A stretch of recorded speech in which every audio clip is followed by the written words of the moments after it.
کہ تو قرآن کی 26 آیتوں کو نکالنے کی بات کرتا تھا، تیری اولاد نے تجھے نکال دیا، تیری بیوی تک نے تجھے نکال دیا، تیرے رشتہ داروں نے بھی تجھے نکال دیا۔ یہ اللہ کی وہ مار ہے جو اوپر سے تیری اوپر پڑی ہے، اور انشاءاللہ کہو زور سے، انشاءاللہ ایک دن تو اسی طریقے سے دنیا سے بھی نکلے گا، اور جہنم تیرا مقدر بن چکی ہے۔ کہو انشاءاللہ، انشاءاللہ۔ قرآن پر حرف رہ کیا گیا؟ قرآن پر اعتراض رہ کیا گیا؟ اور سنو، اس کمینے انسان نے قرآن پر یہ اعتراض نہیں کیا، اس نے 3 خلیفہ کا نام لیا۔ اس نے کیا کہا کہ ابو بکر نے، عمر نے اور حضرت عثمان نے، ان تینوں نے وہ 26 آیتیں اس میں داخل کر دیں جو اللہ نے اتاری نہیں تھی، ان لوگوں نے اس میں گھسا دی جو قرآن کا حصہ نہیں ہے۔ اب ہے بہروپیے، اب ہے سرکار کے ہڈیوں پہ پلنے والے دیشی کتے، یہ جملے بولے جا سکتے ہیں۔ میرے اوپر مقدمہ نہیں چلے گا، میں کسی کا نام ہی نہیں لے رہا ہوں۔ ابے دیشی کتے، 3 صحابیوں نے جب اس کو داخل کر دیا تھا تو چوتھے خلیفہ حضرت علی تھے کہ نہیں؟ تو ہی تو ان کو سب سے بڑا مانتا ہے، تو جب علی کی حکومت آئی تو علی نے ان 26 آیتوں کو کیوں نہیں نکالا؟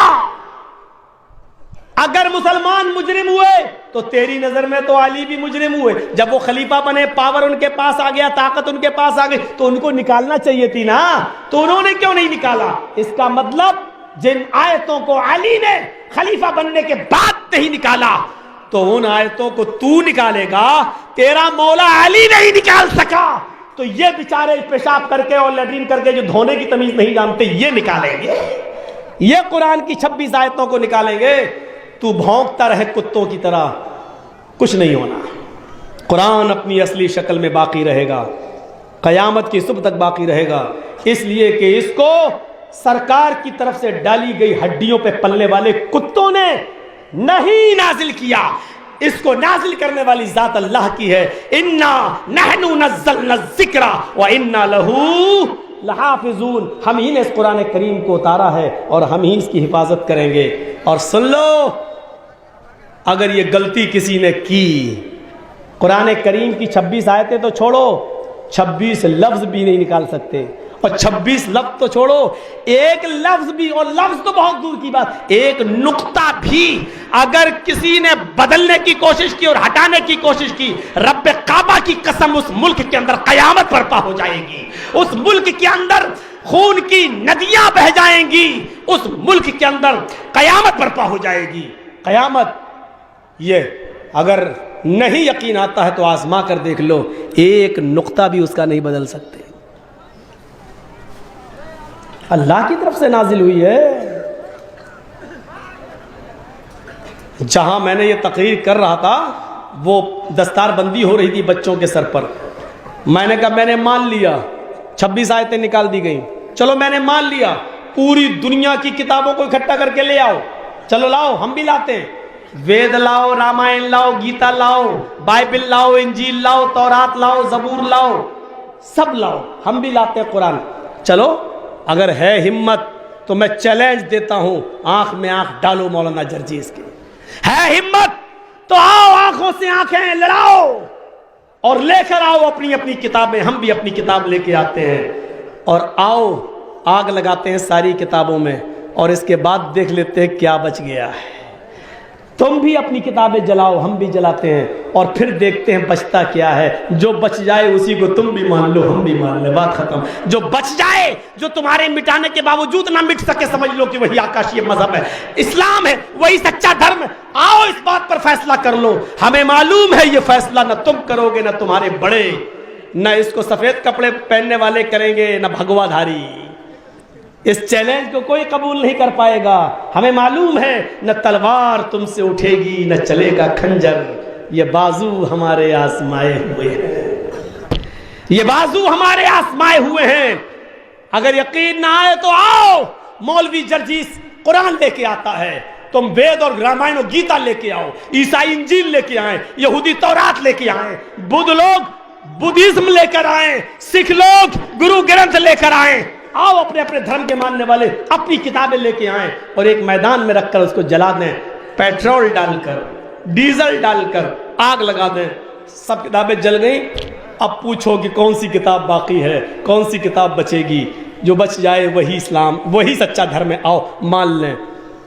इधर आ सितमगर, हुनर आजमाए, तू तीर आजमा, हम जिगर आजमाए। आओ तो नहीं आए, किताबें जलाने की बात कर रहा, कैसा आदमी है, कैसा मौलवी है, किताबें जलाने की बात कर रहा।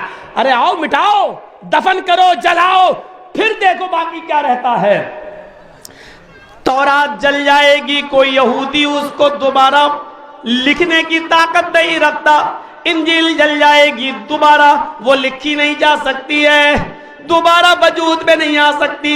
वेद और रामायण और पुराण जल जाएंगे, कोई उनको दोबारा जीवित नहीं कर सकता है। गुरु ग्रंथ जल जाएगी, कोई उसको दोबारा नहीं पढ़ सकता है। सारी किताबें जल जाएंगी, लेकिन कोई उनको दोबारा नहीं लिख सकता है, न पढ़ सकता है। पूछो कुरान जला दिया गया है, क्या ये भी मिट गया है? हमारा 9 साल का बच्चा घर के कमरे से निकल के आएगा और ज़बान मुबारक से कहेगा बिस्मिल्लाहिर्रहमानिर्रहीम, बिस्मिल्लाह की बे से शुरू करेगा और मिनल जिन्नति वन्नास की सीन पर खत्म करके बता देगा। वो किताब तो जल गई जो कागज के टुकड़ों पर थी, वो किताब तो जल गई जो कागज के टुकड़ों पर लिखी हुई थी, लेकिन उस किताब को कैसे जलाओगे जो हम 9 और 10 साल के बच्चों के दिलों में और उसके सीनों में महफूज है। ये किताब बची हुई है, ये कुरान बचा हुआ है। लोगों, यही असली मजहब है, यही असली किताब है जो जलाने से न जले, मिटाने से न मिटे, दफनाने से दफन न हो, जो अमर हो, जो कभी मर नहीं सकती, मिट नहीं सकती, वही तो सच्ची होती है, वही तो सच्चा मजहब है। मेरे भाइयों, ये किताब है, इसको ये भौंकने वाले कुत्ते क्या मिटाएंगे? इसको इससे पहले भी भौंकने वाले बहुत आए, मिट गए नामियों के निशान कैसे कैसे। ये जमीन खा गई, बहुत से ऐसे कुत्तों को दफना गई, लेकिन कोई कुछ नहीं कर सका। तुम क्या करोगे मेरे भाइयों? यही कुरान है जिसको मिटाने के लिए, बल्कि साहिब कुरान ही को मिटाने के लिए उमर फारूक निकले थे। वो कहते थे आज कुरान का नामो निशान मिटा दूंगा, बल्कि कुरान जिस पर उतरता है उसी का नामो निशान मिटा दूंगा। लेकिन कुरान की चंद आयतें उनके कानों में जाती हैं तो दिल की दुनिया बदल जाती है, दिल की दुनिया बदल जाती है मेरे भाइयों। और वो जो कुरान साहिब कुरान को मिटाने गए थे, वही अल्लाह के नबी के सामने मुजरिम की तरह खड़े हैं, कहने लगे अल्लाह के नबी, मैं भी उस कुरान पर ईमान लाने के लिए चला आया। अशहदु अल्ला इलाहा इल्लल्लाह व अशहदु अन्ना मुहम्मदन अब्दुहु व रसूलुहु। अल्लाह के नबी सल्लल्लाहु अलैहि वसल्लम इतना खुश हुए जिस दिन उमर इस्लाम लाए। ये नारे तकबीर जो लगता है, अल्लाहु अकबर जिस पर आवाज़ें हम देते हैं, ये अभी तक बंद था।